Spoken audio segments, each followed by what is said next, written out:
अस्सलाम वालेकुम जी दोस्तों की हाल है ठीक हो। अच्छा दोस्तों, जदीद दौर आ ते हर बंदा आर्टिफिशियल चीज़ खाना पसंद करदा है।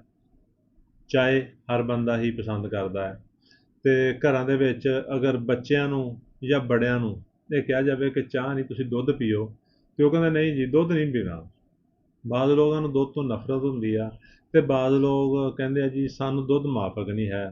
ਤੇ ਕਈ ਮਰੀਜ਼ ਵੀ ਆਉਂਦੇ ਆ, ਕਹਿੰਦੇ ਡਾਕਟਰ ਸਾਹਿਬ ਦੁੱਧ ਪੀਣ ਨਾਲ ਪੇਟ ਖਰਾਬ ਹੋ ਜਾਂਦਾ ਹੈ, ਦੁੱਧ ਪੀਣ ਨਾਲ ਉਲਟੀ ਆਉਣ ਲੱਗ ਪੈਂਦੀ ਆ, ਦੁੱਧ ਪੀਣ ਨਾਲ ਮੋਸ਼ਨ ਸ਼ੁਰੂ ਹੋ ਜਾਂਦੇ ਨੇ, ਤੇ ਸਾਨੂੰ ਦੁੱਧ ਮਾਫਕ ਨਹੀਂ। ਤੇ ਦੋਸਤੋ, ਪਰੇਸ਼ਾਨ ਨਹੀਂ ਹੋਣਾ। ਤੁਹਾਡਾ ਦੋਸਤ ਤੁਹਾਡਾ ਭਾਈ ਡਾਕਟਰ ਨਸੀਮ ਰਾਈ ਫਰਾਮ ਛੱਤਾਪੁਰ ਅੱਜ ਤੁਹਾਨੂੰ ਐਸੀ ਰੈਮਡੀ ਦੱਸਣ ਵਾਲਾ ਹੈ ਜਿਹਦੇ ਚੰਦ ਦਿਨ ਦੇ ਇਸਤੇਮਾਲ ਦੇ ਨਾਲ ਤੁਹਾਨੂੰ ਦੁੱਧ ਕੋਈ ਤਕਲੀਫ ਨਹੀਂ ਦੇਗਾ। ਦੁੱਧ ਤੁਹਾਨੂੰ ਮਾਫਕ ਆਏਗਾ। ਦੁੱਧ ਪੀਣ ਨਾਲ ਤੁਹਾਨੂੰ ਮੋਸ਼ਨ ਨਹੀਂ ਲੱਗਣਗੇ, ਤੁਹਾਨੂੰ ਪੇਟ ਖਰਾਬ ਨਹੀਂ ਹੋਏਗਾ, ਪੇਟ 'ਚ ਦਰਦ ਨਹੀਂ ਹੋਏਗਾ, ਔਰ ਉਲਟੀ ਨਹੀਂ ਆਏਗੀ। ਤੇ ਦੋਸਤੋ, ਕਰਨਾ ਕੀ ਆ, ਹੋਮਿਓਪੈਥਿਕ ਦਵਾ ਨੈਟਰਮ ਕਾਰਬ 200 ਤੱਕ 'ਚ ਲੈਣੀ ਆ। 5 ਕਤਰੇ ਰੋਜ਼ਾਨਾ 2 ਘੁੱਟ ਪਾਣੀ 'ਚ ਪਾ ਕੇ ਪੀਣੇ ਆ।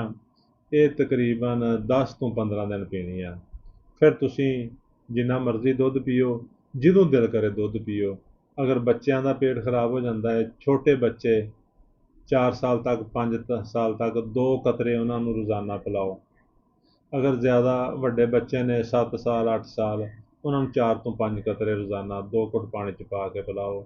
ਛੋਟੇ ਬੱਚਿਆਂ ਨੂੰ ਚਮਚ ਥੋੜ੍ਹਾ ਜਿਹਾ ਪਾਣੀ ਲਓ, ਉਹਦੇ 'ਚ 2 ਕਤਰੇ ਪਾ ਕੇ ਪਿਲਾ ਦਿਓ। ਇਨਸ਼ਾਅੱਲਾ ਤੁਸੀਂ ਦੇਖੋਗੇ ਕਿ ਸਿਰਫ 10 ਦਿਨ ਦੇ ਵਿੱਚ ਉਹੀ ਬੱਚੇ ਜਿਹੜੇ ਦੁੱਧ ਪੀਣ ਨਾਲ ਜਿਨ੍ਹਾਂ ਦੇ ਪੇਟ ਖਰਾਬ ਹੁੰਦੇ ਸੀ, ਉਹਨਾਂ ਨੂੰ ਪੇਟ ਦੀ ਜਾਂ ਮਿਹਦੇ ਦੀ ਕੋਈ ਤਕਲੀਫ ਨਹੀਂ ਹੋਏਗੀ, ਔਰ ਉਹ ਬਿਲਕੁਲ ਸਿਹਤਮੰਦ ਰਹਿਣਗੇ। ਤੇ ਦੋਸਤੋ, ਸਾਡੀ ਵੀਡੀਓ ਨੂੰ ਲਾਈਕ ਅਤੇ ਸ਼ੇਅਰ ਕਰੋ, ਸਾਡੇ ਅਕਾਊਂਟ ਨੂੰ ਫਾਲੋ ਕਰੋ ਤਾਂ ਕਿ ਤੁਹਾਡਾ ਔਰ ਸਾਡਾ ਰਾਬਤਾ ਰਹਿ ਸਕੇ। ਸ਼ੁਕਰੀਆ, ਅੱਲਾ ਹਾਫਿਜ਼।